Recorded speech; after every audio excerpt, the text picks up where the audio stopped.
Hey, so slightly different variants on the video today. So this is not going to be a 30-minute review of a PC game. I am instead going to take the randomizer utility that I built and make some edits to it because, frankly, it looks a bit crap.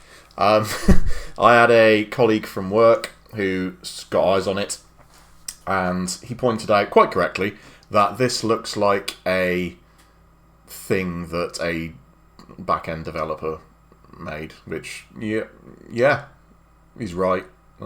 We don't really do aesthetics all that well. So, I've got a couple of ways to attack this.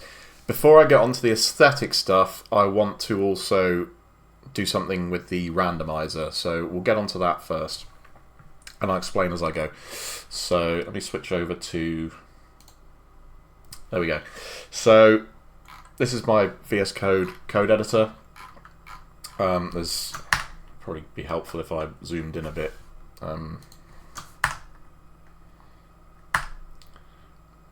Okay, that's probably enough. Yes, so this is my program that I've written to do the randomizer, be the randomizer. It's a, as I said previously, very noddy web application. I use handlebars. I've got a server-side script that handles all of the server-side end of things, and then I have a client-side file, which is where the actual display is hosted, and it does a lot of client-side JavaScript to update things in real time, including the canvas, which is the actual slot machine thing that's actually made with a library called P5JS, which is a really, really good creative coding library that I've had fun with for many years, and I've recently started getting back into. So, the first thing I want to do, you'll notice that if I just bring up, let me first of all just get the server up and running, and then we'll head over to get the web page up. So, oh yeah, I've bought a few new games as well, so that's going to be somewhat noticeable for the keen-eyed. Right, so at the moment, when I start this, I'm not going to remove anything from the pool at this point, I'm just starting it. So when I do this, you'll occasionally see, and this would have been apparent to the sort of eagle-eyed viewers of the first video, you'll occasionally get the same game twice. This is for a couple of reasons. Number one, I haven't eliminated the ability for a random choice to occur within a certain set. So you can have, in theory, 5 games in a row in this list when I hit stop here. In theory, because it's only ever picking a random choice from the entire pool, and that random choice is, repeated with the same set of possible results every single time it makes a random choice, you could, in theory, have all 5 of these games listed as the same game. It's unlikely, but it's not impossible.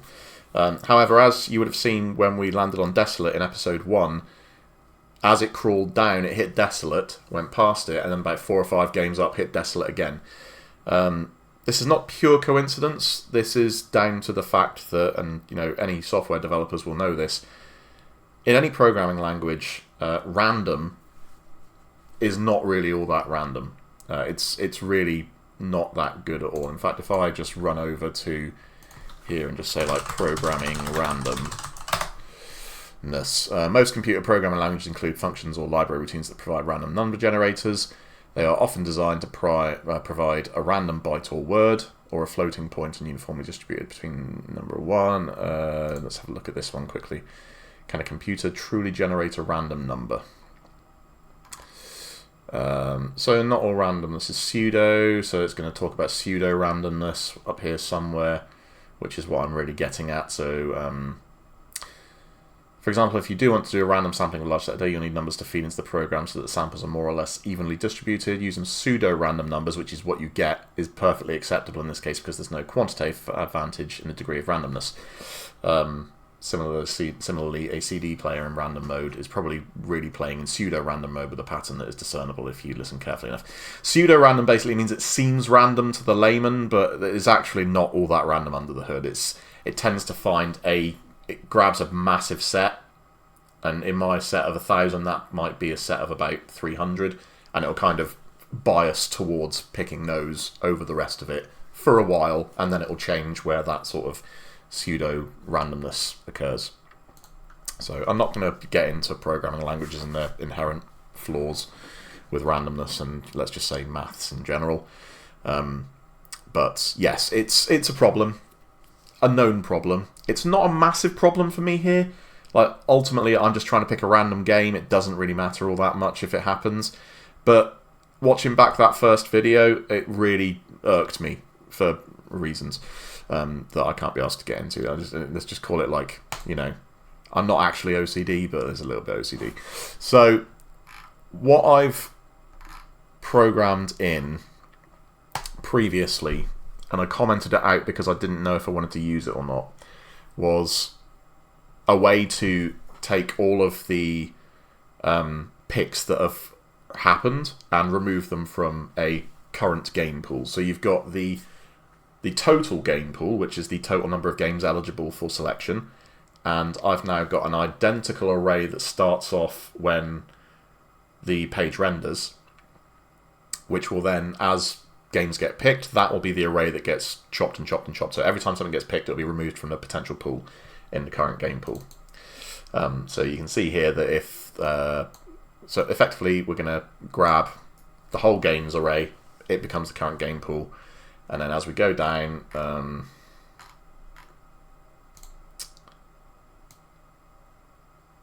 yeah, if the current game pool is greater than 10, then it'll operate this or execute this, which is it'll splice out whatever the current game name is from the current game pool array.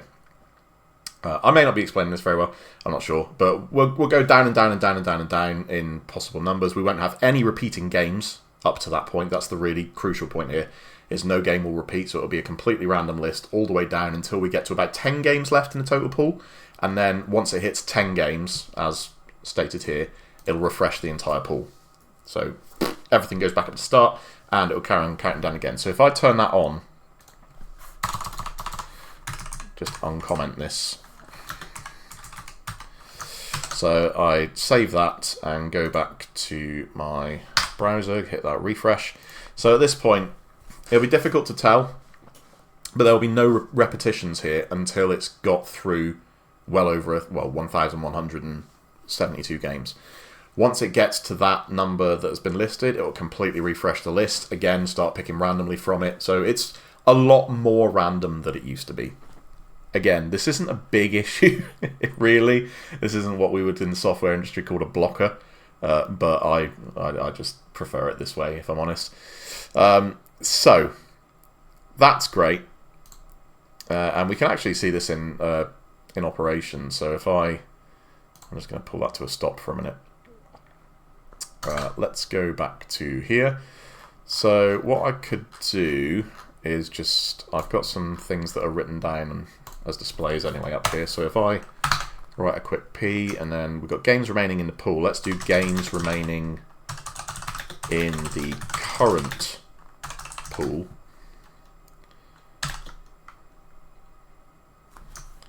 And then I'll throw in a span there. That's going to be difficult, isn't it? There we go. Throw in a span with an ID of, I'm not going to keep this, so I'll just call it temp. And I'm going to populate that span with a number as things occur. So I need to do that. Where are we? If we are randomizing, do that.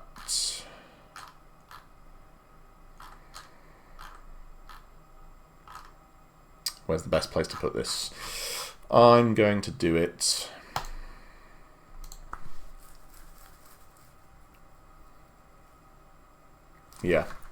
at the end of this section of logic. So I'm going to do a document dot query selector to grab the thing we just created, which is the temp span, and then I will set the inner text to be current game pool dot length.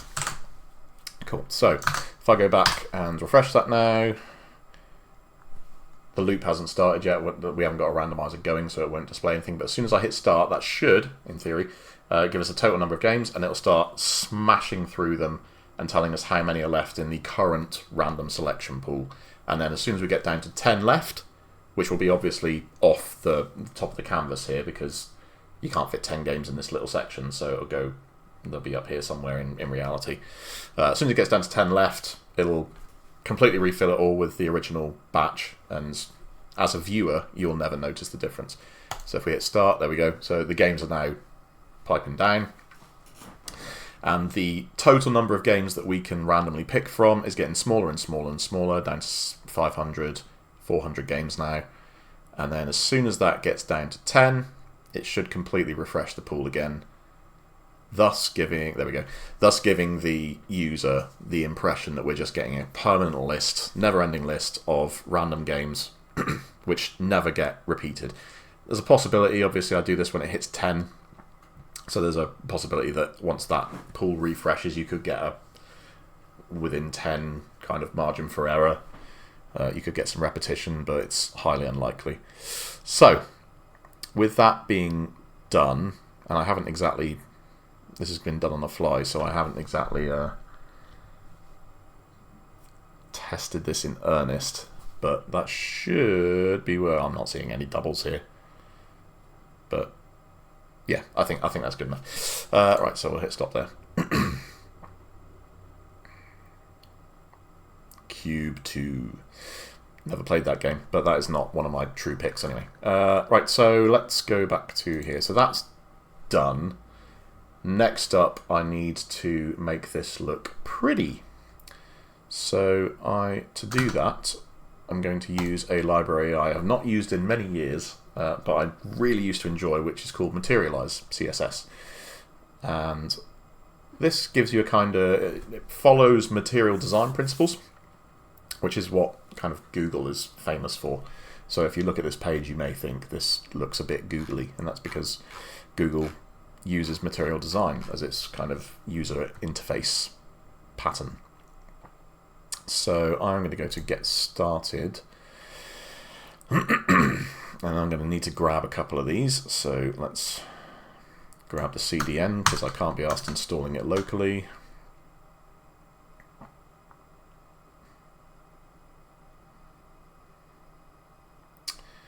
We don't need that anymore, do we? Let's go ahead and delete that, and we can get rid of that span.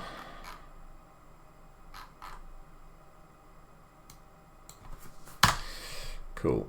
Let's save that. I'm going to need to go to my main handlebars, which is where the kind of header of my layout lives. And then I've previously looked at putting Tailwind in here. I'm not going to go with Tailwind. I don't know what I'm doing with it, quite frankly. Right, so Materialize is in. If I hit save on that now and then refresh the page, that should instantly update what it looks like without even trying. I have no idea what this is going to look like, but it's not terrible, I guess. Could look better. Definitely. I don't have any list indentation here, which is a little bit of an issue, so that needs to be sorted. The buttons could certainly look nicer. Pretty sure that's just a matter of adding a couple of classes here and there. This obviously Materialize is not going to update the slot machine section, so we'll do that in a bit using p5.js, which I've got the reference open there. So let's get started with, I'm not sure, do I want a white background? I'm undecided on the white background, but I definitely don't want grey buttons. That looks awful. So let's go over to components and buttons. So I'm going to want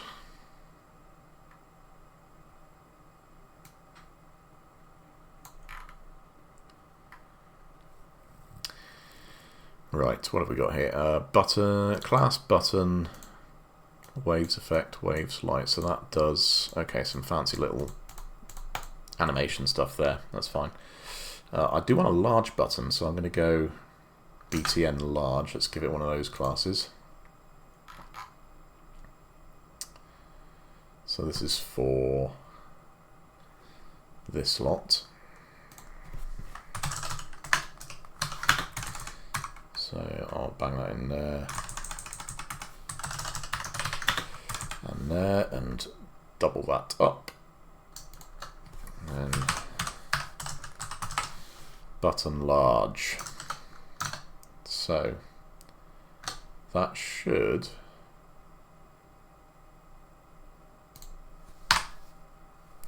give me a couple of nice big buttons. That's cool. Not 100% sold on the colours, but it doesn't look bad. They've added some shadows in there as well, which is cool, and I'm suspecting that it'll have... Okay, it doesn't have a little effect on it, but it does have a clicked colour to say that I've clicked it before it changes the colour. Interestingly, it changes the colour based on which one's clicked. That's cool. So I am actually going to go and see if I can... Let's do a waves effect. Do you want waves light? Yeah, why not? Let's just copy this one.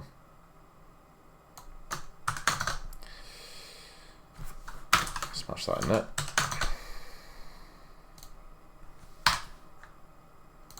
So that now has a little waves thing that happens on both buttons.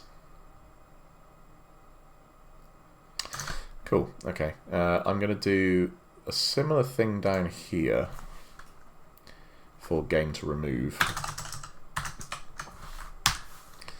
But I'm just going to make that a normal size button because I don't want to accidentally get confused and click it. That has not worked. I wonder if that's because it's an input rather than a button. That's not the end of the world. I can always change that to... I definitely saved that, didn't I? Did I refresh that? Yep, and it's just not...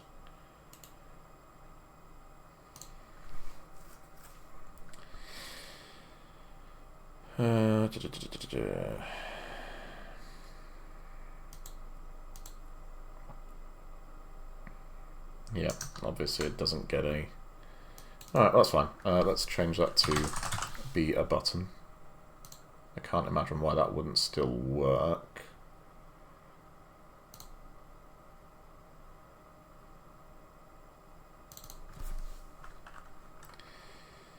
I'm going to have to change this to be type equals submit. Oh, hold on.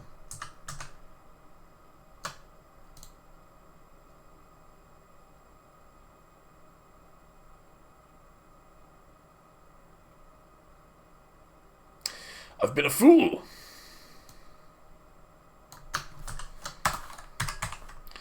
I done put it on the wrong bit.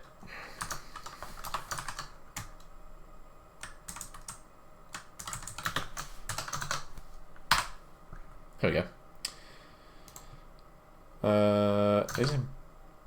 Okay, so we've got... Yeah, this one here is actually... It's an input on the... So I can actually show this if I just comment this part out quickly.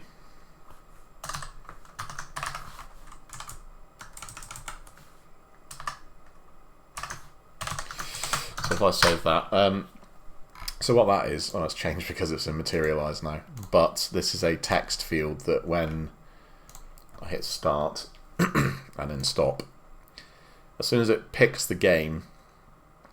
This is how it knows what I've picked so that I can send it to the database to be removed from the total pool, as it will populate that text box. It's a hidden text box, populates it, remove the game from future picks button, grabs the value of that hidden field, and then does its database work. So that's how that works. And yes, I definitely tried to buttonify the wrong thing, which is fine.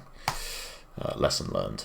So I've got a button, waves effect, waves light. The colour of the text has not changed, which is interesting, but not necessarily a bad thing. I might want to actually change the colour. So how do I do? I think it's like background colour if memory serves. So we need to go into CSS for this. Background colour. So it's going to be... Okay. Just smash in some stuff there. So what colour do I want for the removal? I'm going to go with... I mean, it's a negative action, right? You're removing something, so it should probably be in the red area. So if not red, then maybe I could do an orange. That might look interesting. Let's go with deep orange, darken 1. See how that looks.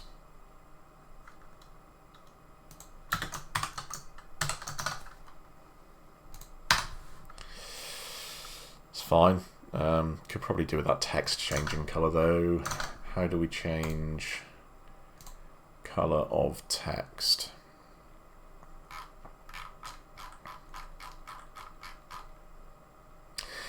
Changing text color, you can apply the color simply by extending the classes below. So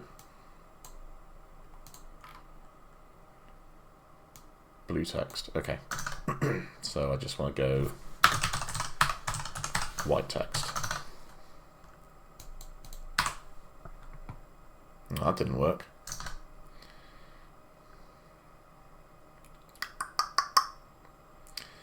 I wonder if this is because it's an input rather than a button.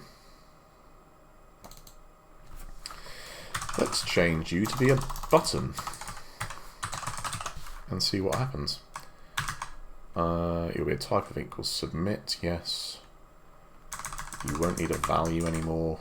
Oh, crud. I will instead put you in between the tags.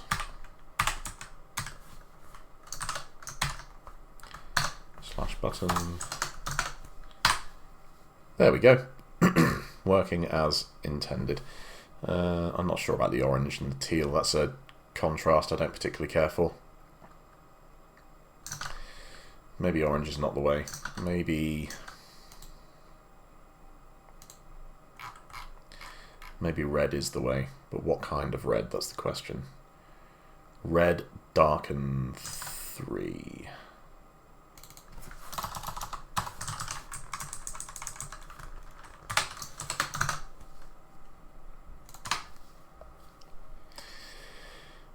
Still a weird contrast, but it's, I don't know, it's looking better than it was. Now, this list business, that's the next step. Obviously, this is going to be a work in progress. I'll probably do more of these videos over time, where I, further change things. Not going to interest everyone, obviously. Some people may be interested in this. Some people are just here for the games. Fair play. Hang around for the next game one. Absolutely fine. Right, so I was looking for... What was I looking for? I was looking for where I can do lists. So I need to go to typography. I think. Mayhaps not.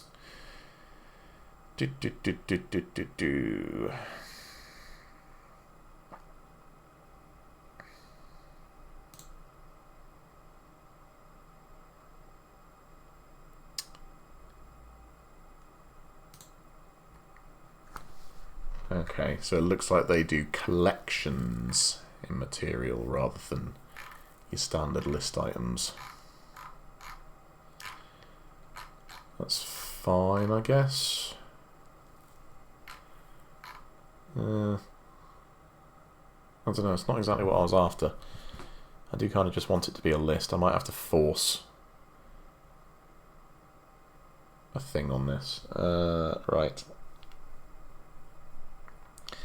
CSS brain memory trying to kick in. Not 100% sure. List. I don't want a drop down list. No, that's not what I'm after. Collections auto completes tab. So yeah, it really does just want you to use collections, doesn't it? Which is, it's certainly a thing. I don't think I want. So it's collection item. We'll see how it looks and go from there. So that's going to be in... Where's my rules? Here we go. So class equals collection.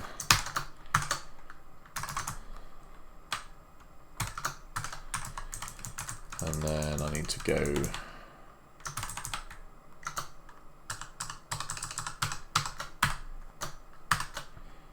class equals collection item.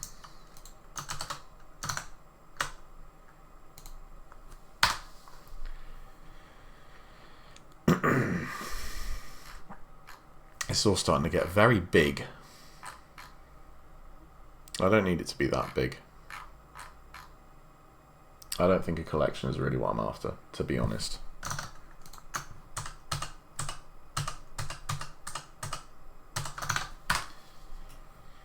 I'm already getting a little... I mean, this is just way too big already. We need to get that down. So that's currently a H1. It really takes its H1 seriously, apparently. Let's drop that down to a H3. Maybe even less than that. I assume H4 is...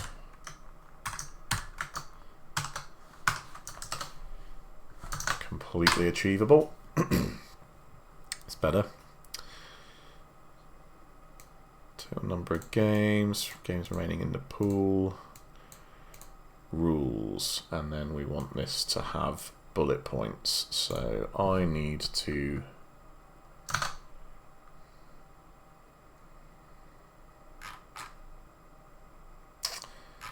what am I going to do for this? I am going to don't have a CSS thing at the moment. And what I could do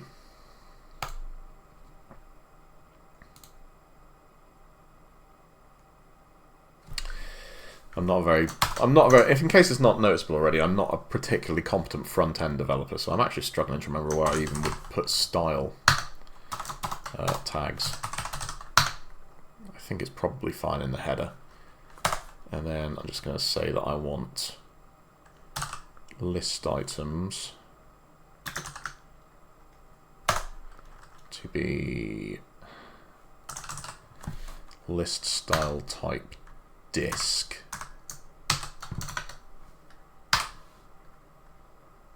That's not worked.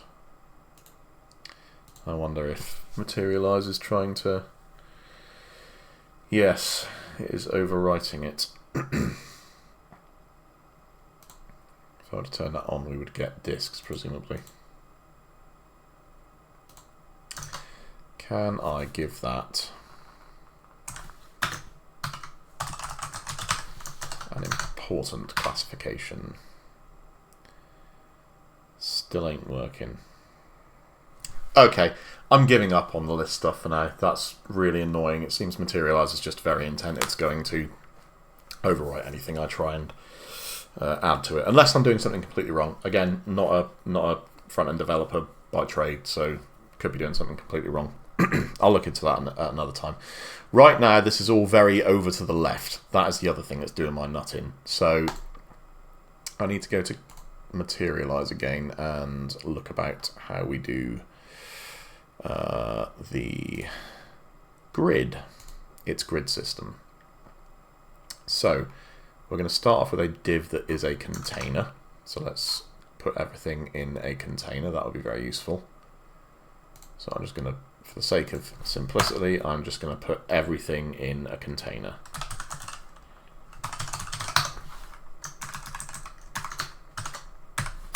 So the entire body goes in a container. That's fine. Let's see if that makes a difference off the bat, which it does. Wonderful. The canvas is still over to the side. That's a little bit irritating. Everything else is kind of perfectly aligned now. Not happy about the canvas situation. So how do we get the canvas over to one side? That's a bit more difficult, isn't it? So So this is the canvas here, this ID of root. I'm just going to pop in comment that stipulates this is the P5 canvas, P5JS canvas. So I need that to be moved over in line with everything else. Now, I'm not trying to make web application of the year here, so I might be able to do this by just forcing it over in a hilarious method. Start with 300 pixels. Okay, it's fine. Let's figure out where it lands. Again, I'm always going to have the same resolution screen for this, so this is not the way to do it, but you know what? That lines up kind of perfectly at 218 pixels. Happy days. Okay, so I just need to give this a... it's going to have an ID of default canvas 0. Presumably that is persistent, or consistent rather. So... I wonder if I can do it on this. Well, let's see if we can add it as an inline on this before I start faffing around with client-side JavaScript for no reason. Style equals margin left 218 pixels. That did not work.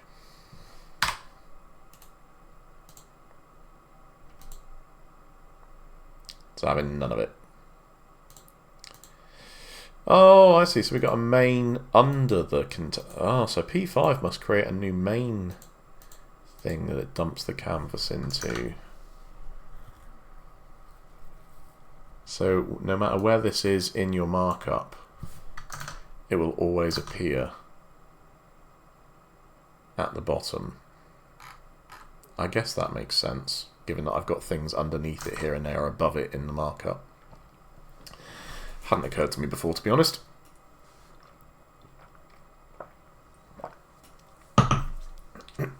Right. So.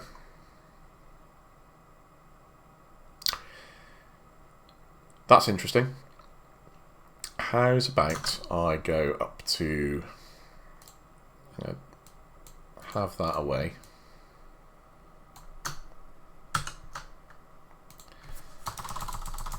Remove that, and then go into main handlebars, and we'll try this, try bunging a style thing up here again. And I'm going to say any canvas should have a margin left of 218 pixels. Get on! Working.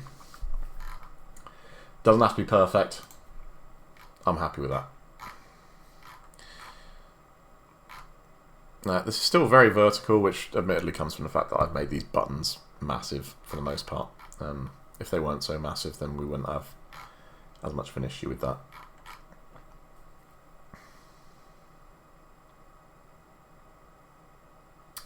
Still not sure about this list, but I'll come back to that another time. In the meantime, I have this, and that is fine. So we can now start, and that'll start winding things up. And I can stop, and we're golden. Again, just testing at the moment. I will not be playing F1 2020 as my next game. At the time of recording this, I'm actually still to play. I've already decided, like, the randomizer has already picked, I want to say Juno New Origins is the name of the game. Not 100% sure. So I'll be playing that when I get a second to actually record that, which might be after this, I don't know. Behind the scenes. Yeah, so that's fine. So we've got some styling.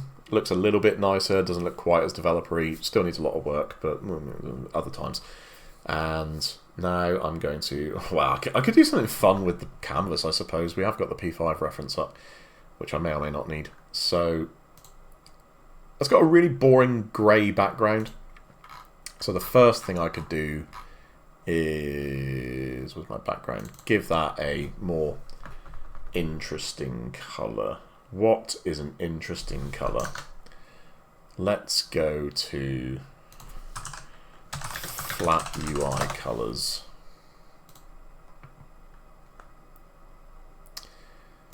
Flat UI palette number 1 is the go-to that I typically use. What would be a good colour for a background? I'm going to say...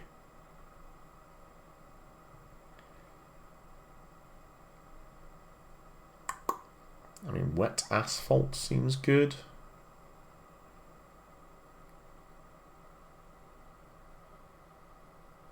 I don't know how wild I want to get with this, to be honest with you. Changing the background is one thing, but I could also go like one step crazier. I'm just going to fiddle with this on the fly and see what happens. Because the idea of having... It's just occurred to me, I could make the entire band of each name a completely random colour. And then that would look wild. Potentially. So in order to do that, right, how would I go about that? So I'm going to need to go to the name class, which is the kind of class that I build all of my single name objects out of so that they can float down over the canvas. Right now their draw method only consists of writing some text in a specific position and then changing position Y based on where we are in the draw loop. However, there is nothing stopping me from also having a rectangle which is going to be at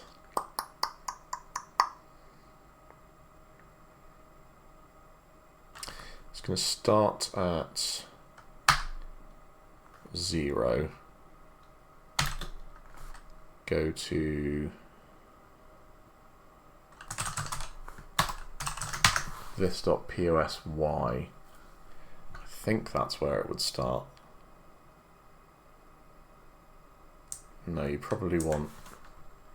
Have I got a rect mode already in here somewhere? No, it doesn't look like it. So if I do... I've specified I want rect mode to be based on the center. So we are assuming everything is at the center, then we want width divided by 2 for x, this.posy for y.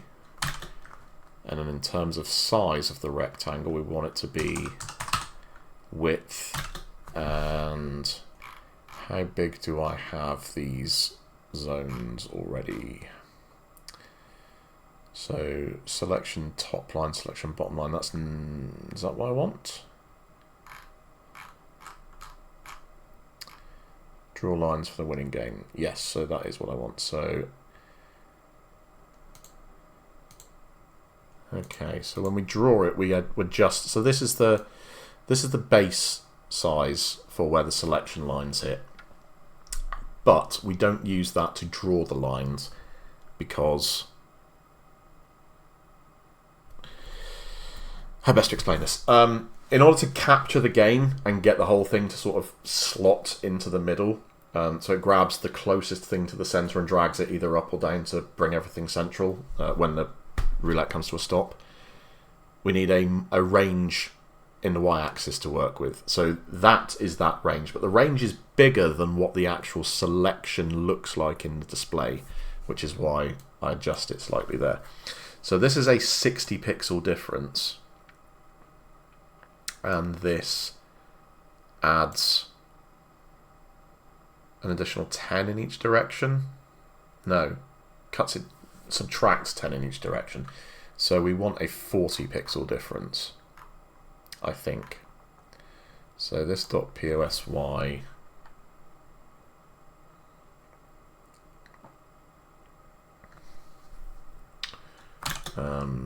hold on, where are we? We got position.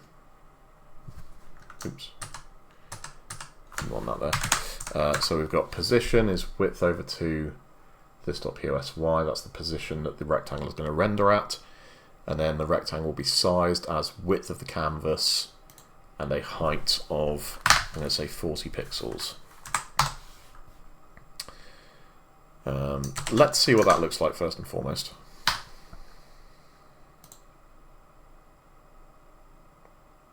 Okay, so that's on its way. It's not quite perfect.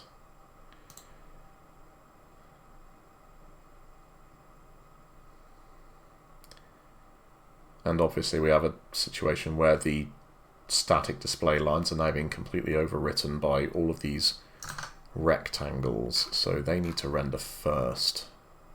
Sorry, last. So let's drag those down to the bottom of the loop. Where's my loop? Start and stop. There we go, so we'll draw the lines down there perhaps, and then hopefully that will keep them in place. Yes, it does.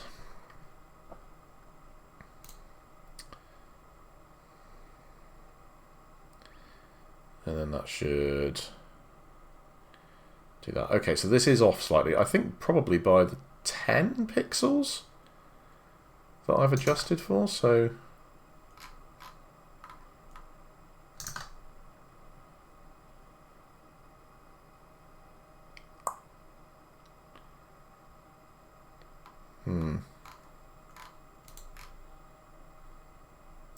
so that's my static line, so we're 10 over on both.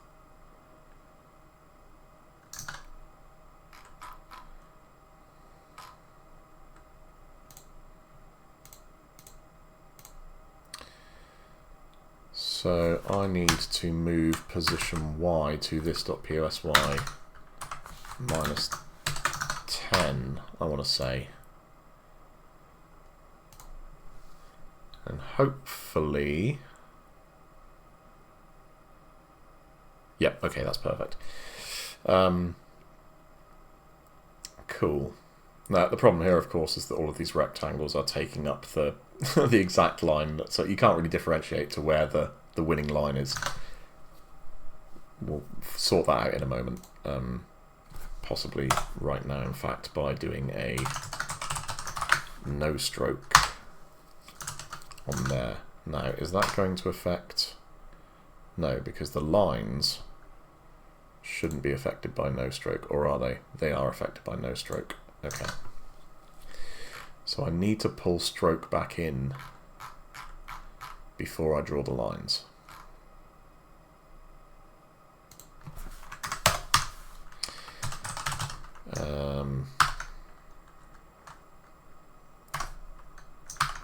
Let's just do a stroke of 0 there.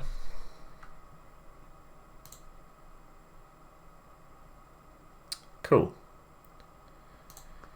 So now all of those rectangles are rendering. You can just about see some grey lines in there where apparently something is rendering. I'm not sure why, because there's no stroke supposed to be there, but it's doing something.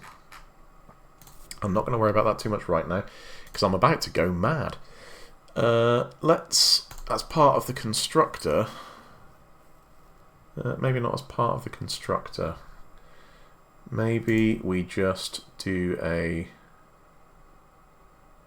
No, let's do it as part of the constructor. So we're going to have... We've already got position Y, game name. We're going to do a RGB.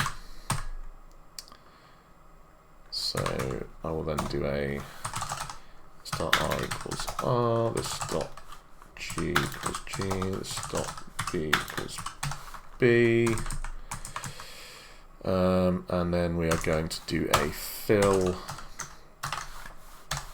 of this dot R, this dot G, this dot B.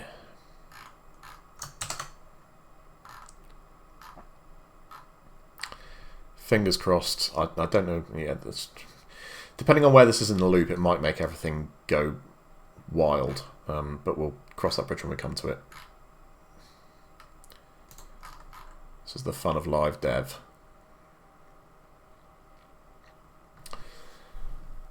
So my next job is to actually make sure that we're providing RGB to each of these as they get spawned in. So that's where we create a new name. So I'm going to add random 255.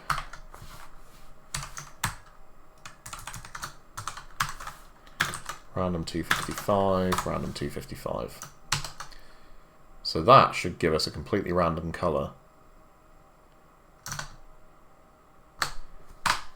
every time one of them comes down. Nice. Okay, well it's working. It looks mad. This is I'm not sure this is going to work very well at the moment. Obviously, we're missing some lettering because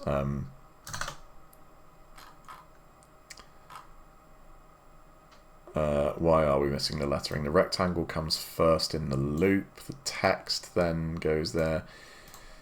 So is it that we need a... How does P5 deal with text color?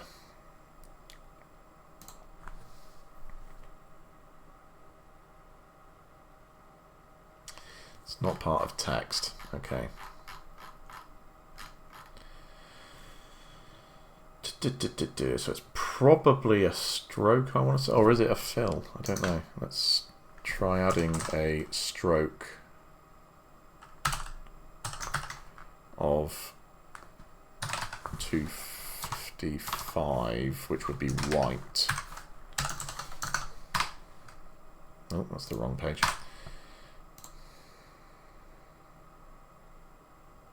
Okay, so it's the fill that's the issue. That's interesting. God, that is unreadable. Yeah, did not realise that text was coloured by fill. That's interesting. So let's actually set that to let's do a black font for the moment. Obviously, this is completely unworkable at the moment because, all right, it's working as intended now, but I mean, some of these are just completely unreadable because, you know, black text on a really dark background because we're doing completely random colours across the entire visual colour spectrum. It's not really working all that well. So I need to restrict that. I need to decide if I'm going to have white text or black text, and then decide... Well, once I've decided that, I'll be able to figure out what the random numbers can be worked with. So, for example, if I'm using black text, I need to ensure that I'm never too dark. So, if we've got black text at the moment, which we have, then we need to ensure that now P5 random. Where is your random thing? So it's in math, and it'll be there. I need a range. So is it as simple as providing a second argument is my question. Ideal Ian Beale, yes. Parameters min, max, and some choices. Okay, cool. So I can go to random, and if we're having black text, then we want everything to be quite light, in which case we're going to go from 150 to 255.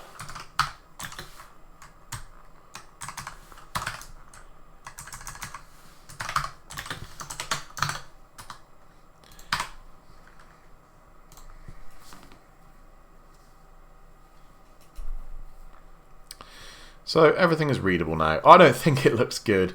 I mean, it's a weird looking thing. But it's a little bit more fun than it was, right? It's a little bit more fun. And there's time to figure this out. I'm just playing tonight, really. Cracking Academy. And once again, you can kind of see, just based on this, that where it says random, pseudo-random is really kicking in here. This is all in the kind of yellow-brown spectrum, yellow-brown-green spectrum, and it'll change as you go through. So you probably get, if we continue down, look, you know, some purples, pinks, greens. Yeah, for the most part, not completely random, But yeah, this looks a little bit more interesting. So I'm going to keep that for now. And again, I'll come back to this at another time and do further tweaking. I kind of want to turn this into a proper looking, well, not proper looking, but some sort of slot machine proxy. So who knows? We might even have some sound effects at some point. I'm pretty sure. Now that I say that out loud, P5 has a sound library right at the top. So I could do some noises. At what point does it become too much like a gambling thing that YouTube are going to say, nah, mate, nah, gambling? Who knows? Could test the water together, I suppose. We'll see. Yeah, I'm not too fussed about faffing anymore with this right now, so we'll keep it as is, and yeah, I'm going to use that for my next video, and I'll see you for the next one. I need to record the Juno new something or other, either momentarily or another day this week. I don't know. To be determined. But yeah, thanks for watching. So I'll do these occasionally, just something to change up the flow a little bit, and it gives me a chance to get in and do some like programming related stuff that is my day job for the most part. But not so much this. This isn't my day job. I do a lot of back end development, but like this is more me having fun doing something a little bit different, which is always a good laugh. So yeah, I will see you all next time.